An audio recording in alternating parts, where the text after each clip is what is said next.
Right now on Thornton360, City Council gets a look at the fourth quarter economic development report, an update on the progress of the Thornton Water Project, and helping some Thornton residents harness the power of the sun. Thornton360 starts right now.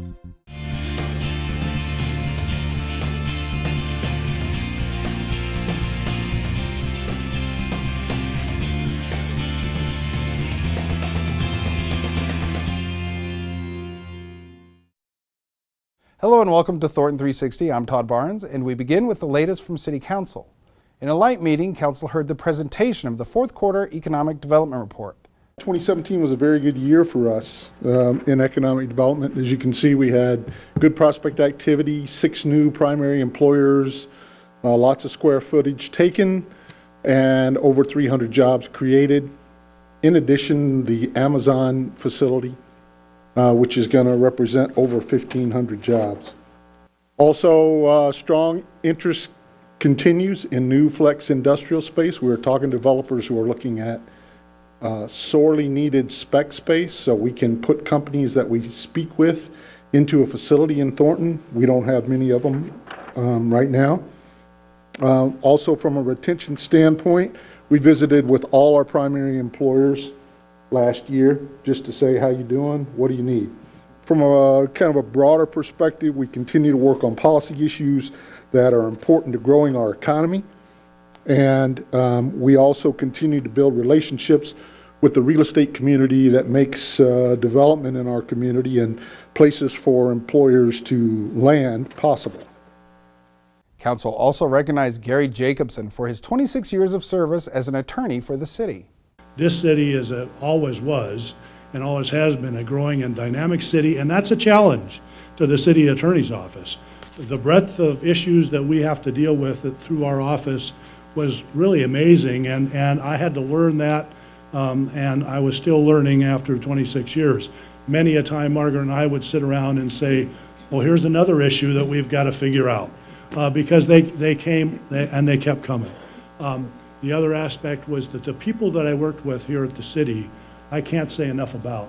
Professional, courteous, friendship, the camaraderie we had with the city attorney's office and always had made it really easy for me to come to work and spend the time that I have. So finally, with the city council that has supported the city for so many years, and all the members of the city council had made our job to pushing the issues and moving the issues forward much easier. And I appreciate that, knowing some of the other situations in other cities with their council. So a lot of good things to say about the city, but I really appreciate the opportunity I've had for this past 26 years, and I am going to do a little bit of golfing, and probably in Arizona. Thank you very much. To see the entire City Council meeting, tune to Xfinity Channel 8, or if you'd like to watch in high definition, Xfinity Channel 881, or you can visit cityofthornton.tv. Thornton has filed the first major application for the Thornton Water Project. The application covers construction of the first segments of the pipeline, which starts up in Larimer County. The Thornton Water Project will eventually bring water Thornton has owned since the mid-1980s down a 70-mile pipeline. Thornton purposely purchased this high-quality water knowing the city would need the water for residents in the future. The project is targeted for completion by 2025. You can visit thorntonwaterproject.com for more detailed information. The 2017 street rehabilitation program is complete.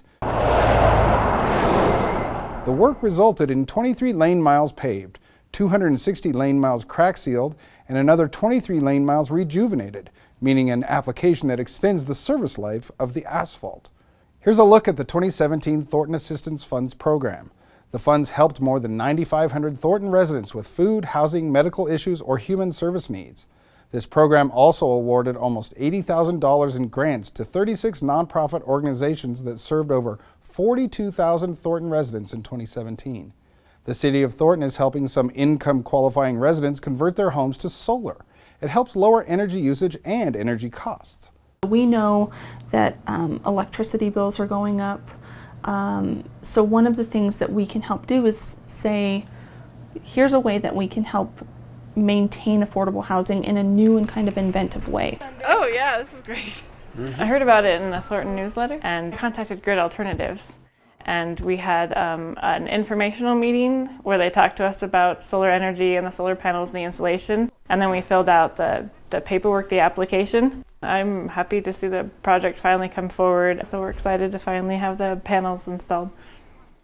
Grid Alternatives is a nonprofit solar installer. We operate a little bit like Habitat for Humanity, so we install solar systems, all of which provide savings on electricity bills for income qualified households.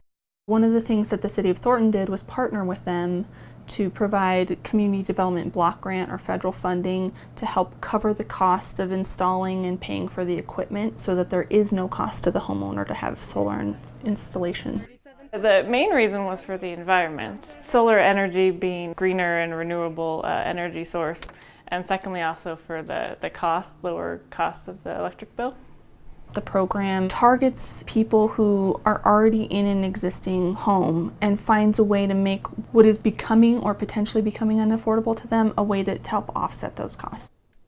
We ask that all of our client partner families that we work with contribute in some way. They want to learn about this system that's going on in their home. They want to be educated, and working on the system is a really great way that they can do that. Our focus really needs to be on different ways to make sure that our community has affordable housing, whether that's building, reconstructing, rehabilitating, or retrofitting existing housing.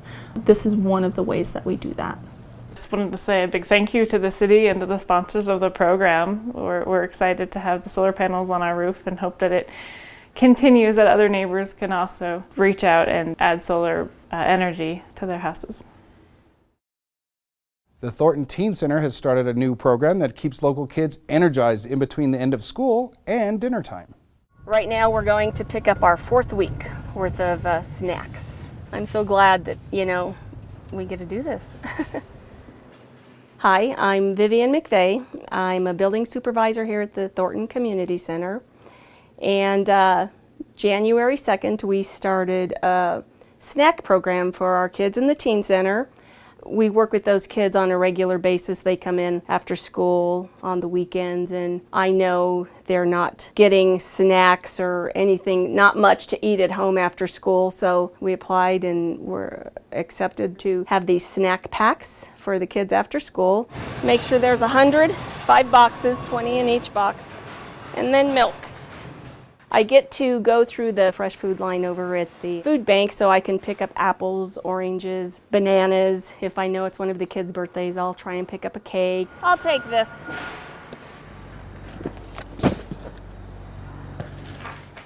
Our weekly load, 20. Okay. So I'll put these outside because today's Tuesday. Some fruit for the kids. When they come in and check in, I have them sign the sheet for a snack, and we give them a snack and a milk, and they can take a piece of fruit. Yeah, it's very fulfilling to know that they've had something more to eat than just what they had after a hard day at school. They get to come here, relax, and have something to eat, and I believe it takes a village, and this is what we need to do to help them out. That's it for this edition of Thornton 360. Thanks for joining us. We'll see you next time.